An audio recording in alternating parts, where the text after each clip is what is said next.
આ તરફ દાહોદના લીલર ગામેથી એક સાથે 13 સાપોનું રેસ્ક્યુ કરાયું છે.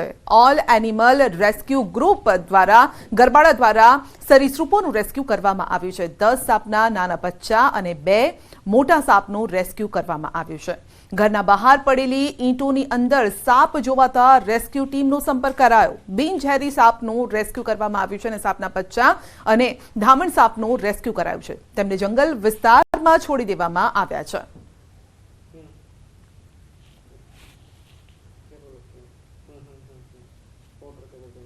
ચોમાસા દરમિયાન તમારા પગરખા સંભાળજો. અંકલેશ્વરમાં બૂટમાંથી નીકળ્યો છે સાપ. ઘરની બહાર મૂકેલા બૂટ પહેરવા જતા બૂટમાં સાપ નજરે પડ્યો હતો. સમયસર નજર પડી જતા આ બાદ બચાવ થયો છે. તો સ્નેક કેચરની મદદથી જ આ સાપને ઝડપી પડાયો હતો.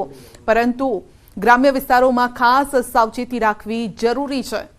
તો બૂટમાંથી નીકળ્યો છે આ સાપ. જો જોયા વગર એ બૂટ પહેર્યા હોત તો એ સાપ કરડી પણ શક્યો હોત.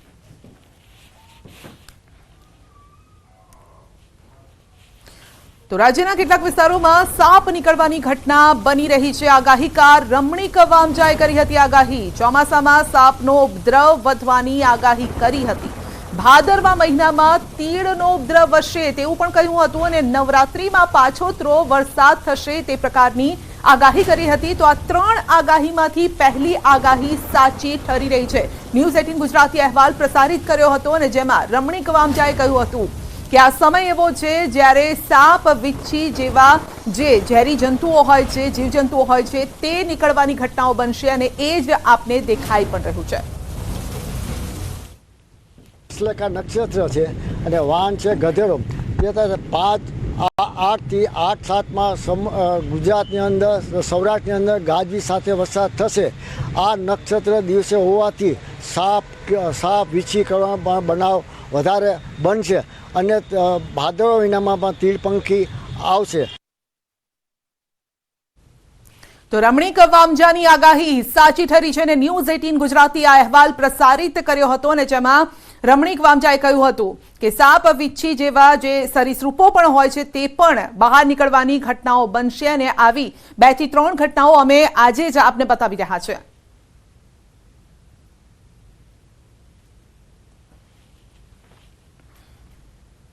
ઉનામાં વિદ્યાર્થીઓ રજડ્યાનો મામલો સામે આવ્યો છે. જિલ્લા શિક્ષણ અધિકારીએ 10 દિવસનો સમય આપ્યો છે. ઓરડા ભાડે રાખવા 10 દિવસનો સમય આપ્યો છે. તો હવામાન વિભાગને પહેલા સાંભળીશું, ત્યારબાદ બીજી ખબરો જોઈશું. डे 2 को है और जो डिस्ट्रिक्ट है जहां पर हैवी रेनफॉल की वार्निंग है और साथ में येलो अलर्ट जारी है वो डिस्ट्रिक्ट है नवसारी, वलसाड़, दमन और दादरा नगर हवेली. और डे 3 की बात करेंगे तो डे 3 के लिए जहां पर हैवी रेनफॉल की वार्निंग है वो डिस्ट्रिक्ट है बनासकांठा, साबरकांठा, भरूच, सूरत, नवसारी, वलसाड़, दमन और दादरा नगर हवेली. और डे 4 के लिए जहां पर हैवी रेनफॉल की वार्निंग है वो डिस्ट्रिक्ट है बनासकांठा, साबरकांठा, नवसारी, वलसाड़, दमन और दादरा नगर हवेली. और सौराष्ट्र और कच्छ रीजन की बात करेंगे तो सौराष्ट्र और कच्छ रीजन के लिए डे 3 और डे 4 के लिए भावनगर के लिए हैवी रेनफॉल की वार्निंग है. और थंडरस्टॉर्म वार्निंग की बात करेंगे तो आने वाले 3 दिनों के लिए गुजरात स्टेट के सारे डिस्ट्रिक्ट कवर हैं जिसमें थंडरस्टॉर्म की वार्निंग है. और फिशरमैन वार्निंग आने वाले 5 दिनों के लिए एंटायर गुजरात कोस्ट के लिए है. और जो विंड की स्पीड होगी वो 35 से 45 kmph और साथ में जो गस्टी विंड होगी वो 55 kmph के आसपास रहने का पूर्वानुमान है.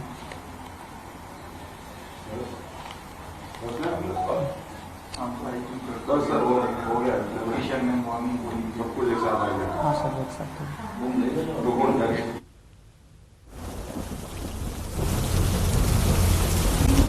ફ્લોર પર એરોબ્રિજની લોબી પાસે છતમાંથી વરસાદી પાણી ટપકવાને લીધે મુસાફરોને ભારે પરેશાનીનો વારો આવ્યો છે. છતમાંથી ટપકતું પાણી લોબીમાં પ્રસરે નહીં તે માટે પ્લાસ્ટિકની રોલો મૂકવાનો વિડીયો વાયરલ થયો છે. પાણી ટપકતું હોવાથી બેરિકેડ લગાવી 2000 સ્ક્વેર ફૂટનો એરિયા બંધ કરવાયો છે. સુરત ઇન્ટરનેશનલ એરપોર્ટ નામનું જ હોય આ વિડીયો પરથી સ્પષ્ટ થઈ રહ્યું છે. કરોડો રૂપિયાના ઇન્ફ્રાસ્ટ્રક્ચરમાં પોલ જ જોવા મળી રહી છે. એરપોર્ટ ઓથોરિટીના અધિકારીઓ એવો લૂલો બચાવ કરી રહ્યા છે કે 2 તરફ વિસ્તરણ થયેલા ટર્મિનલ બિલ્ડિંગનો વચ્ચેનો ભાગ રિનોવેટ કરવા ટેન્ડર ઇસ્યુ થયા પછી વર્ક ઓર્ડર આપી દેવામાં આવ્યો છે. પછી આ પાણી નહીં ટપકે. મહેસાણામાં ફેક્ટરીમાંથી મળ્યું સબસિડી યુક્ત ખાતર. એક તરફ ખેડૂતો ખાતરમાંથી ચળવળી રહ્યા છે, બીજી તરફ ખાનગી ફેક્ટરીમાંથી ખાતરનો જથ્થો મળતા ખળભળાટ મચી ગયો છે. સરકાર દ્વારા ખેડૂતોને સબસિડીયુક્ત ખાતર આપી સહાય કરવામાં આવે છે, પરંતુ ખેડૂત સુધી સહાય પહોંચવાની તો વાત બાજુમાં રહી, અહીં તો ખાતર જ બારોબાર સગેવગે થઈ ગયું છે. મહેસાણાના નંદાસન પોલીસ સ્ટેશન વિસ્તારમાં એક ફેક્ટરીમાં શંકાસ્પદ નીમ કોટેડ યુરિયા ખાતરનો જથ્થો મળતા ખળભળાટ મચી ગયો. લક્ષ્મીપુરા ગામની સીમમાં ફેક્ટરીમાં દરોડા પાડવામાં આવ્યા. 50 બોરી નીમ કોટેડ ખાતર પકડાયું. નીમ કોટેડ યુરિયા ખાતર કે જે ખેડૂતો સુધી પહોંચવું જોઈએ તેની જગ્યાએ અહીં દેખાતી આ ફેક્ટરીમાં લેવાતું હોવાનું સામે આવ્યું. ખેડૂતોને ઉપયોગમાં લેવાનું ખાતર ફેક્ટરીમાં શું કરે છે તે જોતા જ સવાલ ઉભો થાય છે. સરકારી ખાતર ફેક્ટરીમાં આવ્યું હોય તો આવ્યું ક્યાંથી, અને આ ફેક્ટરી સંચાલક સરકારી ખાતર કેમ મંગાવતો હતો? નંદાસરના લક્ષ્મીપુરા ગામની સીમમાં એસઓજી પોલીસે બાતમીમાં વોચ કરી હતી. આ વોચમાં લક્ષ્મીપુરા ગામની સીમમાં આવેલી એક પ્લાયવુડ બનાવતી ફેક્ટરી માટે ઉપયોગમાં લેવાતા કેમિકલની ફેક્ટરીમાં ટ્રેક્ટરમાં લઈ જવાતું 50 બોરી નીમ કોટેડ યુરિયા ખાતર ઝડપી લેવાયું, જેની કિંમત ₹13,325 અને ₹2.5 લાખની કિંમતનું ટ્રેક્ટર તેમજ મોબાઈલ મળી ₹2,68,000નો મુદ્દામાલ જપ્ત કરાયો. અંકલેશ્વરમાં શ્વાને આખી સોસાયટીના કરોડો રૂપિયા બચાવ્યા, ચોરને ઊભી પૂંછડીએ ભગાડ્યા. સામાન્ય રીતે શ્વાનના આતંકના સમાચાર જોવા મળતા હોય, શ્વાને ભોગ લીધો તેવી ખબર આવે, પરંતુ અંકલેશ્વરમાં શ્વાનના કારણે લોકોના જીવની સાથે કરોડો રૂપિયા બચી ગયા. જી હા, થયું એવું કે અંકલેશ્વરના સુરવાડીના પ્રણામી બંગલોઝ અને શિવદર્શન રેસિડેન્સીના લોકો રાત્રે ઘસઘસાટ સૂઈ રહ્યા હતા ત્યારે ચોર ટોળકી ધાડ પાડવા સોસાયટીમાં ઘૂસી. આ વાતની ગંધ અહીંના શ્વાનને આવી ગઈ. 5 થી 6 ચોર સોસાયટીમાં ત્રાટકતા શ્વાન દ્વારા ભસવાનું શરૂ કરતા તસ્કરોને ડર લાગ્યો. ક્યાંક લોકો જાગી જશે તો જોવા જેવી થશે તેવા ડરથી તસ્કરોએ ચોરી કરવાનું પડતું મૂક્યું. શ્વાન તસ્કરોની પાછળ પડતા તસ્કરો પોતાનો જીવ બચાવી ઊભી પૂંછડીએ ભાગ્યા. આ સમગ્ર ઘટના સીસીટીવીમાં કેદ થઈ ગઈ હતી. તો સુરતમાં શ્રાવણ માસમાં જ શિવ મંદિરમાં ચોરી થઈ. જી હા, સુરત શહેરમાં જાણે કે કાયદો અને વ્યવસ્થા જેવું કશું રહ્યું જ નથી, એમ કહીએ કે ભગવાન પણ સુરક્ષિત નથી. અડાજણપાલ વિસ્તારમાં આવેલા પારદેશ્વર મહાદેવના મંદિરમાં તસ્કરોએ હાથ ફેરો કર્યો. માત્ર 20 મિનિટમાં જ તસ્કરો દાનપેટી તોડી રોકડ ઉઠાવી ગયા. 2 તસ્કરો મંદિરમાં રાત્રે 2 વાગે પ્રવેશ્યા હતા. દાનપેટી ખોલવા તસ્કરો પોતાની સાથે એક બેગ લાવ્યા હતા, જેમાં અત્યાધુનિક હથિયારો હતા. લોકો કોઈ સમજે તે પહેલા જ તસ્કરો પોતાનું કામ કરી નીકળી ગયા હતા. ચોરીની સમગ્ર ઘટના મંદિરમાં લગાવેલા સીસીટીવી ફૂટેજમાં કેદ થઈ હતી. તો બનાસકાંઠાના શાક માર્કેટમાં ચોરીની ઘટના બની. આશ્ચર્યની વાત તો એ હતી કે આ ચોર મહિલા હતી. ડીસાના વિજય પટેલ શાકભાજી માર્કેટ યાર્ડમાં બનેલી ચોરીની ઘટના સીસીટીવીમાં કેદ થઈ. રિટેલ શાકભાજીના વેપારીની નજર ચૂકવી મહિલાએ ગલ્લામાંથી પૈસાની ઉઠાંતરી કરી. દ્રશ્યોમાં જોઈ શકાય છે કે શાકભાજી ખરીદવાના બહાને મહિલા વેપારીની દુકાને પહોંચી વેપારીની નજર ચૂકવી પૈસા લીધા. વેપારી શાકભાજી તોલતો રહ્યો અને મહિલા પૈસા કાઢી લીધા. સમગ્ર ઘટના સીસીટીવીમાં કેદ થતા મહિલા ઝડપાઈ ગઈ અને વેપારીઓએ મહિલાને ઝડપી પાડી પોલીસ હવાલે કરી. ગીર સોમનાથમાં સિંહોને લટાર મારતા વિડીયો વાયરલ થઈ રહ્યા છે ત્યારે આજે વધુ એક વિડીયો સામે આવ્યો છે. જો કે આ વિડીયોમાં એક નહીં પણ એક સાથે 10 સિંહોનું ટોળું દેખાયું. 5 માદા સિંહ અને 5 સિંહ બાળ મળી કુલ 10 સિંહો મોબાઈલ કેમેરામાં કેદ થયા. ટ્રેક્ટર લઈને જતા ખેડૂતને રસ્તા પર સિંહનો ભેટો થયો. સોશિયલ મીડિયા પર આ વિડીયો વાયરલ થયો છે.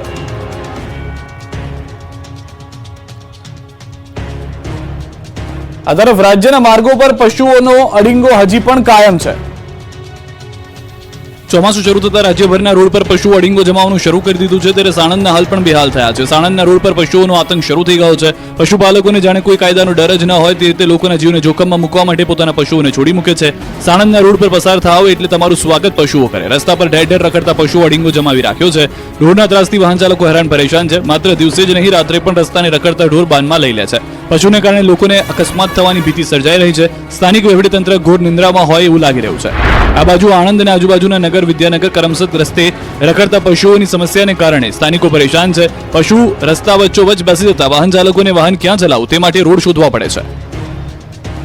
રાજકોટમાં આ વખતે લોકમેળો થશે કે નહીં તેને લઈને અસમંજસ છે. મેળાના આડે હવે 17 દિવસ બાકી છે. તેવામાં નિયમોને લઈને વહીવટીતંત્ર અને રાઇડના સંચાલકો વચ્ચે ખેંચતાણ છે. રાઇડ સંચાલકો પોતાની માંગને લઈને અડગ છે. રાજકોટ જિલ્લા કલેક્ટર કચેરી ખાતે રાઇડ સંચાલકો અને વહીવટીતંત્રના અધિકારીઓ વચ્ચે બેઠક યોજાઈ. આ બેઠકમાં અધિકારીઓએ રાઇડ સંચાલકોની માંગણીઓ શાંતિપૂર્વક સાંભળી. જોકે રાઇડ સંચાલકોની મુખ્ય 3 માંગ છે જે સરકારની એસઓપી વિરુદ્ધની હોવાથી તેમાં અધિકારીઓએ ઘસીને ના પાડી દીધી.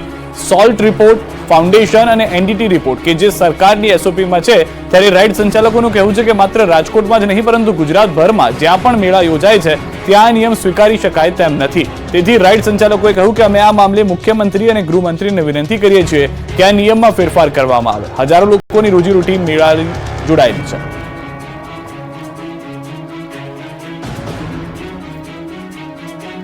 રાજ્યભરમાં 10 ઓગસ્ટથી ભાજપ યોજશે તિરંગા યાત્રા. રાજકોટથી થશે શરૂઆત. ગાંધીનગરમાં ભાજપ પ્રદેશ કાર્યાલય પર મહત્વની બેઠક મળી હતી. કેન્દ્રીય જળશક્તિ મંત્રી અને પ્રદેશ પ્રમુખ સી.આર. પાટીલની ઉપસ્થિતિમાં ગાંધીનગરના કોબા કમલમ પર બેઠક મળી જેમાં તિરંગા યાત્રા અને સ્થાનિક સ્વરાજની ચૂંટણીને લઈને ચર્ચા કરવામાં આવી. 15 ઓગસ્ટની શાનદાર ઉજવણી માટે રાજ્યભરમાં 10 ઓગસ્ટથી ભાજપ તિરંગા યાત્રા કાઢશે, જેની શરૂઆત રાજકોટથી કરાશે. 10 ઓગસ્ટે ભાજપની તિરંગા યાત્રાની શરૂઆત રાજકોટથી થશે, જે તિરંગા યાત્રામાં મુખ્યમંત્રી ભૂપેન્દ્ર પટેલ પણ ઉપસ્થિત રહેશે. અધ્યક્ષ જેપી નડ્ડા અભિયાનનો પ્રારંભ કરાવશે. રાજકોટમાં 50,000થી વધુ લોકો તિરંગા યાત્રામાં જોડાશે. 11 ઓગસ્ટે સુરતમાં તિરંગા યાત્રાનું આયોજન કરવામાં આવશે. સુરતમાં 1 લાખથી વધુ લોકો તિરંગા યાત્રામાં જોડાશે. સુરતની તિરંગા યાત્રામાં મુખ્યમંત્રી અને CR પાટીલ જોડાશે. 14 અને 15 ઓગસ્ટે હર ઘર તિરંગા યાત્રા યોજાશે. યાત્રાને સફળ બનાવવા મંડળ પ્રમુખથી લઈને મંત્રીએ જવાબદારીઓ સોંપી દેવામાં આવી છે. ભાજપનો હર ઘર તિરંગા કાર્યક્રમ થકી ઉજવાશે સ્વાતંત્ર્ય પર્વની ઉજવણી. 585 મંડળોમાં પદયાત્રા યોજાશે. જંગલ વિભાગના ઉમેદવારો સાથે ગાંધીનગરમાં જંગલી વર્તન, ઉગ્ર આંદોલનના 30 કલાક બાદ એક માંગ સ્વીકારાઈ. હલ્લાબોલ, ટીંગાટોળી, ઝપાઝપી અને અટકાયતના આ દ્રશ્યો છે ગાંધીનગરના. અહીં જંગલ ખાતાની પરીક્ષામાં CBRT પદ્ધતિ રદ કરવાને લઈને રાજ્યભરના ઉમેદવારો 2 દિવસથી વિરોધ પ્રદર્શન કરી રહ્યા છે. રાત દિવસ ઠંડી વરસાદ વચ્ચે વિરોધ કરતા હજારો વિદ્યાર્થીઓ સાથે ગાંધીનગર પોલીસે જંગલી વર્તન કર્યું. ગાંધીનગરમાં રામકથા મેદાન ખાતે આંદોલન કરનાર ઉમેદવારો અને પોલીસ વચ્ચે સવારથી ચકમક અને રકઝકના દ્રશ્યો સામે આવ્યા. ઉગ્ર વિરોધ પ્રદર્શન કરતા માહોલ તંગ બન્યો હતો. પોલીસે 300થી વધુ ઉમેદવારોની અટકાયત કરી હતી. એટલી મોટી સંખ્યામાં ઉમેદવારો વિરોધ કરતા હતા કે પોલીસનો ડબ્બો નાનો પડ્યો હતો. અટકાયત કરાયેલા ઉમેદવારોને પોલીસ સ્ટેશને લઈ જવા માટે બસ બોલાવી પડી હતી. બસની બારીઓમાંથી પણ ઉમેદવારોએ હલ્લાબોલ કર્યો, સૂત્રોચ્ચાર કર્યો. તેઓને કરાઈ ખાતે લઈ જવામાં આવ્યા છે. નોંધનીય છે કે CBRT પદ્ધતિ અને નોર્મલાઇઝેશન કર્યા બાદ PDF જાહેર કરવાની માંગ સાથે ઉમેદવારોએ સોમવારથી ગાંધીનગર રામકથા મેદાનમાં આંદોલન શરૂ કર્યું હતું. રામકથા મેદાનમાં પોલીસ દ્વારા ચુસ્ત બંદોબસ્ત મૂકવામાં આવ્યો હતો. આંદોલન કરવાની પરમિશન આપવામાં આવી ન હોવાથી પોલીસ દ્વારા કાર્યવાહી કરવામાં આવી. સુરતમાં રિક્ષાના થંભિયા પડ્યા, મુસાફરો પરેશાન. સુરતમાં રિક્ષાના પૈડા થંભી ગયા. સુરતમાં રિક્ષા ચાલકોએ ભાડું વધારવાની માંગ સાથે વિરોધ પ્રદર્શન કર્યું. સુરતના અલથાણામાં રિક્ષા ચાલકો એકત્ર થયા હતા. અલથાણા બ્રિજ પાસે મોટી સંખ્યામાં રિક્ષાઓ થંભી ગઈ હતી. જે રિક્ષા ચાલકો પેસેન્જર લઈને આવતા હતા તેને પણ રોકી દેવાયા હતા, એટલે રોડ પર ટ્રાફિક જામ થયો હતો. રિક્ષામાં જતા પેસેન્જરો અટવાયા હતા. રોડ પર હજારો રિક્ષાના થપ્પા લાગ્યા હતા. આ અંગેની પોલીસને જાણ થતાં જ પોલીસ ઘટના સ્થળે પહોંચી હતી. પોલીસે સ્થળ પર પહોંચી સમગ્ર મામલો થાળે પાડ્યો હતો. અમદાવાદના વાલીઓ પર વધ્યો બોજો, ભણતર બન્યું મોંઘું. નવી ફી કમિટીએ કર્યો ફીમાં તોતિંગ વધારો. અમદાવાદના ખાનગી સ્કૂલની ફીમાં તોતિંગ વધારો થયો છે. નવી ફી કમિટીએ વાલીઓ પર કમરતોડ બોજ નાખ્યો છે. અમદાવાદ સહિતના 4 ઝોનની નવી ફી કમિટીએ ફીમાં વધારો કર્યો છે. અમદાવાદ ઝોનની કમિટી દ્વારા શહેરની બાકી રહેલી 150થી વધુ સ્કૂલોમાંથી કેટલીક સ્કૂલની નવી ફી નક્કી કરી દેવામાં આવી છે, જેમાં દરખાસ્ત કરનારી સ્કૂલની ફીમાં 5 થી 7% વધારો કરવામાં આવ્યો છે. FRC દ્વારા 3000 થી 12000નો કરાયો છે ફી વધારો. અમદાવાદની ઇન્ટરનેશનલ સ્કૂલમાં સૌથી વધુ 12000નો વધારો કરાયો. ત્યારે કઈ સ્કૂલમાં કેટલી ફી વધી તેના પર નજર કરીએ તો અમદાવાદ ઇન્ટરનેશનલ સ્કૂલની ફી 1.08 લાખથી વધીને 1.20 લાખ થઈ. એપોલો ઇન્ટરનેશનલ સ્કૂલની ફીમાં 5000નો વધારો કરતા 99000થી વધીને 1,04,000 થઈ. ગ્લોબલ ઇન્ડિયન સ્કૂલમાં 4000નો વધારો કરતા ફી 91000થી વધીને 95000 કરાઈ. DPS બોપલની ફી 4000 વધતા 80000થી વધીને 84000 થઈ. શિવાસી સ્કૂલની ફી 57500થી વધીને 61000 થઈ. KN પટેલ સ્કૂલની ફી 77000ની 81000 થઈ. સંત કબીર સ્કૂલની ફી 95400ની 97900 થઈ. HB કાપડિયા સ્કૂલ 57000ની 60000 થઈ. આનંદ નિકેતન સ્કૂલની ફી 83000 રૂપિયા હતી, જે વધીને 91000 રૂપિયા થઈ.